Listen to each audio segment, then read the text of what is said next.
Let's jump right into today's explainer. We're taking a truly fascinating look into the actual architecture of Islamic prayer. Whether you're just looking for a quick refresher on the absolute foundational rules, or you really want to elevate your daily worship to new spiritual heights, we've got an incredible roadmap for you today. We're going to look at the strict, non-negotiable prerequisites of prayer and then see exactly how those build upward into those beautiful, voluntary acts of worship that bring immense spiritual rewards. Let's get started. So here's our roadmap, drawn straight from classic texts like Bahishti Zewar and Bikhray Moti. We'll be hitting 5 key areas: essential conditions, core recitations and rules, voluntary prayers, the power of congregation, and finally, special supplications. Kicking things off with Section 1, Essential Conditions, the absolute prerequisites. Look, before you can even begin, your prayer has to have a foundation, right? Without it, the whole structure just cannot stand. The classical scholars were incredibly meticulous about breaking down the mandatory steps you have to take before you even utter Allahu Akbar, because it's not just about what you say, it's heavily dependent on your physical state, your environment, and your deep internal intention. So let's break down these 7 essential conditions, known as the Shara'it. And these aren't just suggestions, they are absolute must-haves. 1. Physical cleanliness through wudu or ghusl. 2. Having clean clothing. 3. Ensuring your praying area is completely pure. 4. Properly covering the satar, which we'll talk about in a second.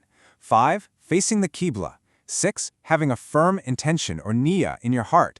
And 7. Praying within the strictly prescribed time window. Now, zooming in on that 4th point, the text lays out specific rules for covering the body, known as the satar. It makes a clear distinction to ensure both men and women meet the precise physical requirements for modesty during prayer. For men, the absolute minimum baseline is covering from the navel down to the knees. For women, the requirement is covering the entire body, with the only exceptions being the face, the palms of the hands, and the feet. If these specific parameters aren't met, well, that foundational condition is missing and the prayer just isn't valid. Moving right along to Section 2, Core Recitations and Rules, Building the Structure. With our foundation totally locked in, we move to the daily structure itself. We're talking about the 5 daily prayers: Fajr in the early morning, Zohr at midday, Asr in the afternoon, Maghrib right after sunset, and Isha at night. And here's a beautifully surprising historical fact from our sources.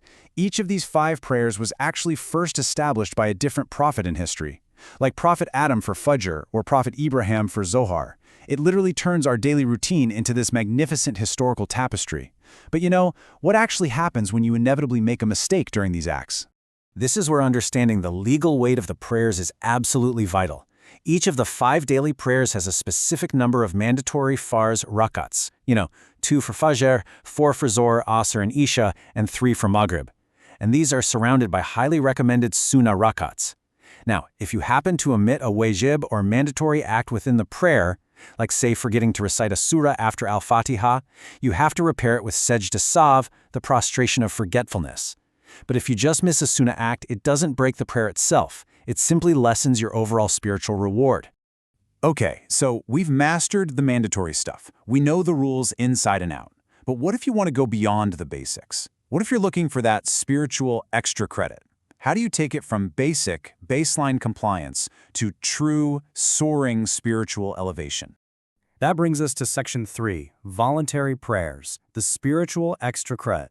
This is where the source text completely shifts gears. We move away from the strict, binding rules of validity and jump into these incredible, open-ended opportunities for massively multiplying your rewards. The text from Bahishti Zewar beautifully details several highly recommended voluntary or Nafl prayers, laying out exactly when to do them and exactly what you get in return. And honestly, these timings and rewards are just astonishing. First up is Ishraq, performed shortly after sunrise. The text explicitly notes this carries the profound reward equivalent to an entire Hajj and Umrah. Then, as the sun gets higher mid-morning, we have Chesht, which brings immense blessings into all your daily affairs. And finally, the absolute crown jewel of voluntary prayers, Tahajjud. Performed late at night after waking up from sleep, this is universally recognized as the time of highest acceptance and ultimate closeness to the divine. But even among all those voluntary acts, Salatul Tasbih really stands out from the pack. It's an incredibly powerful, specialized prayer. The text actually recounts how the Prophet taught this specific prayer to his uncle, Abbas, as a magnificent spiritual gift.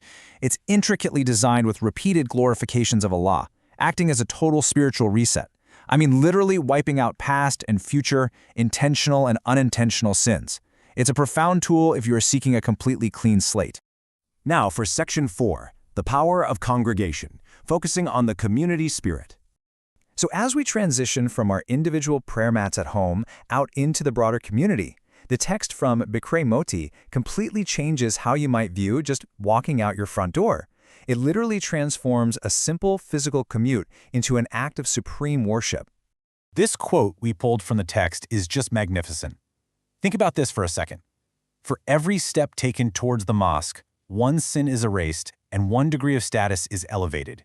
It's incredible. It brilliantly illustrates that the physical effort of joining the congregation, the literal act of walking itself, is rewarded just as much, if not more, than the destination. When you summarize these points from the source, the multiplier effect that congregation adds to your foundational prayers is undeniable. Making your wudu at home and walking over acts as a deep, ongoing purification. Every single step actively erases a sin and raises your rank. The text even mentions that Allah prepares a special hospitality in Jannah for those who make this a morning and evening habit. Plus, it beautifully notes that the moment you enter, you are officially considered a guest of Allah. Talk about an upgrade. Finally, Section 5, Special Supplications, the final polish. To put the finishing touches on our blueprint, we have to look at the Durood or Salawat. Now, this isn't just an artistic flourish. This is a pivotal, essential recitation in the final sitting, the tashahhud, of your daily prayers, right before you conclude the whole shebang.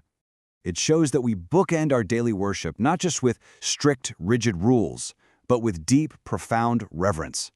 By reciting the Durood, you invoke blessings upon Prophet Muhammad and his family, and you explicitly link this to the blessing sent upon Prophet Abraham. It connects you directly to this great historical prophetic lineage right at the end of your prayer. And that brings us to the end of today's explainer. We've walked through the absolute prerequisites, the rules of recitation, the soaring heights of voluntary prayers, the massive rewards of congregation, and those beautiful concluding supplications. So, now that you have this complete, structured blueprint derived from these classical texts, what are you going to do with it? How will you elevate your next prayer from a mere daily routine into a profound, deliberate spiritual connection? Just something to keep in mind the very next time you unroll your prayer mat. Thanks so much for joining us, and keep learning.